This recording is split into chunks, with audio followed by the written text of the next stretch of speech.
Hello everyone, welcome back to Neffy Cat.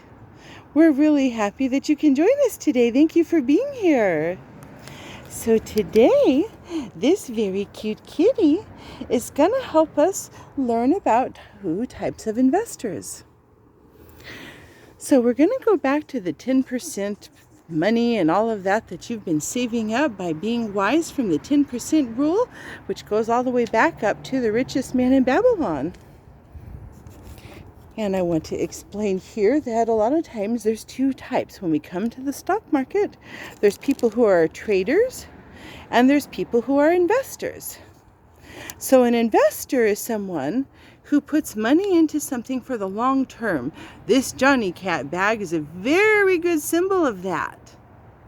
Holding it sometimes for their whole year, it can be 20 years, 30 years, but the minimum time is a year. Some of the people, for example, who say traded into Bitcoin back when it was $4,000, they're very happy people these days. Now that it's up over 60,000 as we speak. And then there's also traders. Traders are people who put money into the stock market for shorter terms. You have let's see here, you have two main types of traders. You have day traders and you have swing traders that have short term, medium term, and long term. So a short term day trader, you can consider that like these, well, I'm going to actually put this into the day trader category, because he can eat these really fast. If I open one of those up, he'll go through it quickly. Sometimes day, and you'll day wide, and you'll hear people saying that intraday on the charts. So let's say that he's got some kitty food and he's gonna trade into a stock and he's gonna get out within a day. So it's wise to use a smaller amount, first of all, of money during those, because they're a lot more risky than other types of trades are. Then this is somebody that's like just within the day. Then there's a medium term trader, and you could look at that package of temptations there as a medium term trade. So let's say that he puts some stuff into there. We're going to take 3 different cans of kitty food that can represent a diversified portfolio. And let's say that he has got 3 different stocks that he is traded into on the short term, on the midterm. And then there's our long-term ones. And this goes right back to the investors. And that's where a person wants to keep most of their money. Yes, he wants most of his savings here, most of that. Yes, he's smelling and checking that out, making sure that that's a good investment.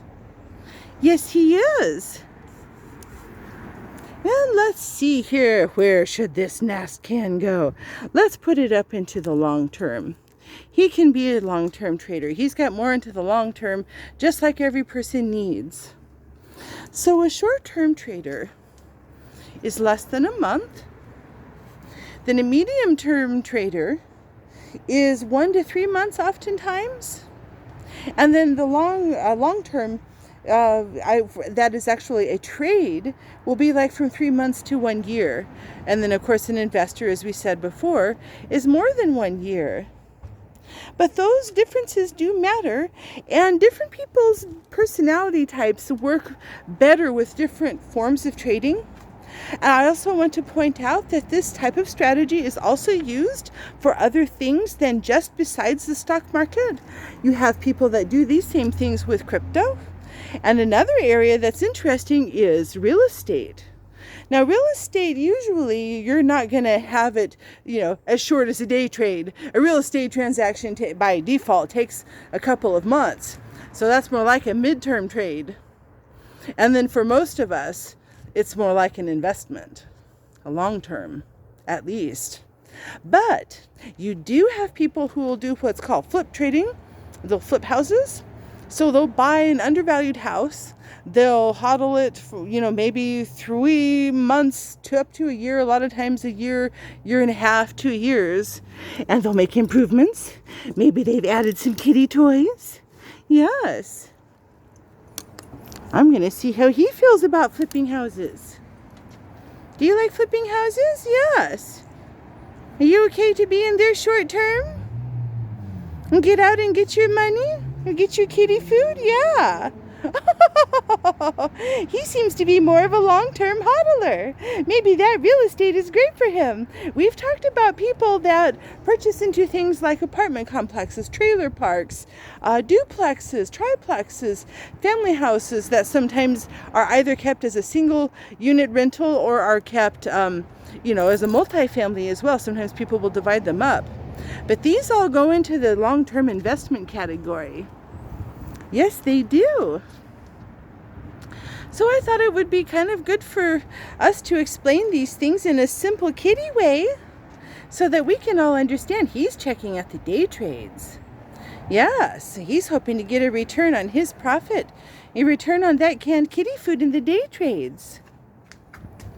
If you all like our content, don't forget to take that paw and push the subscribe button, push the like button, and don't forget that you can push the notification bells as well. He seems to have some dilapidated real estate here, doesn't he? We really, really appreciate your being here with us today. Somebody's saying hi to the camera here. He appreciates you too. Yes, look at this. Now we're starting to see the little squirrel that I know very actively. Yeah, he's been relatively calm in these videos. Yes, but somebody's becoming a little squirrel. I think the idea of trading and investing excites him. I think he says, "Ooh, this has promise." Ooh. Well, thank you all so much for spending a few minutes with us today. We really appreciate having you. And we'll see you tomorrow in the next video. Bye-bye, everyone.